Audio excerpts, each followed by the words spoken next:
दोस्तों, ईरान ने अब इजराइल को थका दिया है। ईरान से इजराइल लड़ते लड़ते थक चुका है। इजराइल के लोग अब खुद ये कह रहे हैं कि भाई अब हम थक चुके हैं, अब हमें माफ कर दो। एक तरफ डोनाल्ड ट्रंप हैं जो बार बार सीज फायर की बात कर रहे हैं, सोच रहे हैं कि वो अपनी हनक दिखा करके अपने आप को एक सबसे बड़े लीडर के तौर पर दिखा करके आयतुल्लाह खामनेई को जो है अपने सामने दबा लेंगे, झुका लेंगे। लेकिन वहीं दूसरी तरफ ईरान है, दूसरी तरफ आयतुल्लाह खामनेई है जो झुकने को तैयार ही नहीं है। डोनाल्ड ट्रंप बार बार उनसे प्लीज कर रहे हैं, उनसे कह रहे हैं कि प्लीज ये सीज फायर का उल्लंघन मत करिए, सीज फायर मत करिए।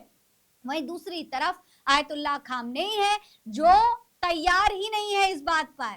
वो अब सीज फायर नहीं करेंगे। उन्होंने अपनी शर्तें रख दी हैं कि जब तक उनकी शर्तों को माना नहीं जाएगा तब तक किसी हाल में अब ईरान पीछे हटेगा नहीं। जिस तरीके से इजराइल ने हमले किए, जिस तरीके से जंग इजराइल ने शुरू की, अब वो खत्म होगी तो ईरान की मर्जी से खत्म होगी। ये बात अब ईरान कह चुका है। और एक बार फिर ईरान ने जो डोनाल्ड ट्रंप का कथित सीज फायर था, जो दावा सीज फायर का डोनाल्ड ट्रंप बार बार कर रहे थे, उसे बिना किसी शक के एक बार फिर से झुटला दिया है। सीधे सीधे ये जाहिर कर दिया है मिसाइलें दाग के कि डोनाल्ड ट्रंप की सुनने वाले वो नहीं है।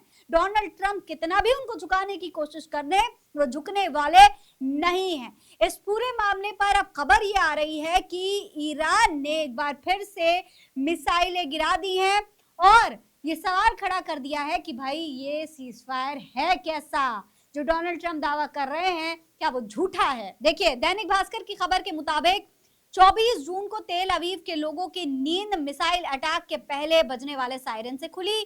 ईरान और इजराइल के बीच युद्ध का ये 12वां दिन था। लोग बम शेल्टर की ओर भागे। शेल्टर में जाने के बाद खबर पड़ी कि अमेरिकी राष्ट्रपति डोनाल्ड ट्रंप ने सुबह 3:32 पर ईरान इजराइल के बीच सीज फायर का ऐलान किया है। लोग हैरान थे, ये कैसा सीज फायर है।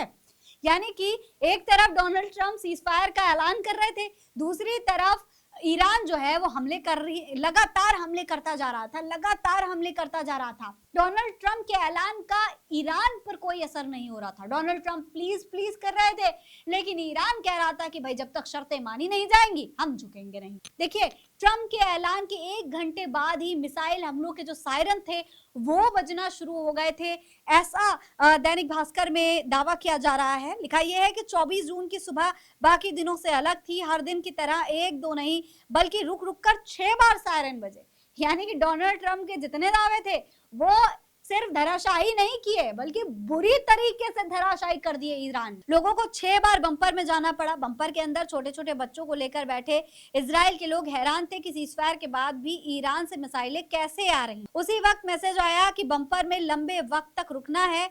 अगले 3 घंटे इसी तरह बीते, तभी खबर आई कि 115 किलोमीटर दूर बेरशेबा में एक रिहायशी बिल्डिंग पर मिसाइल गिरी है। 5 सेकंड में पूरी बिल्डिंग तबाह हो गई। दैनिक भास्कर ने सीजफायर पर इजराइल के अलावा ईरान के लोगों से भी बात की। इजराइल के लोग सीजफायर पर खुशी जताते हुए कहते हैं कि युद्ध अब बंद होना चाहिए।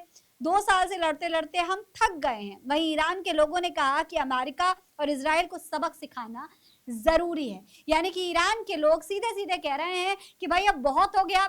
2 साल तक भले ही आप लड़ रहे हो, भले ही कितना कुछ हो रहा हो, लेकिन अब सबक सिखाना बहुत जरूरी है। जितनी हनक दिखा रहे थे, जिस तरीके से ये युद्ध शुरू किया गया था, लेकिन अब इस युद्ध को अंजाम तक पहुंचाना बेहद जरूरी हो चुका है।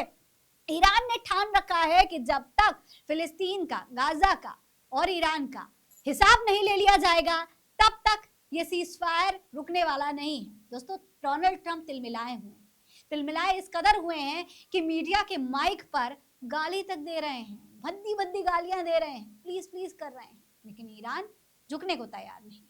अब इस पूरे मामले पर आप क्या कहेंगे, कमेंट बॉक्स में लिखकर हमें जरूर बताइएगा। ये खबर आप मेरे official channel Fareen Ansari official पर देख रहे हैं और ईरान इजराइल जंग से जुड़ी हर अपडेट के लिए आप इसी तरीके से मेरे ऑफिशियल चैनल को सब्सक्राइब करिए ताकि आपको हर अपडेट मिलती रहे। जय हिंद, जय भारत।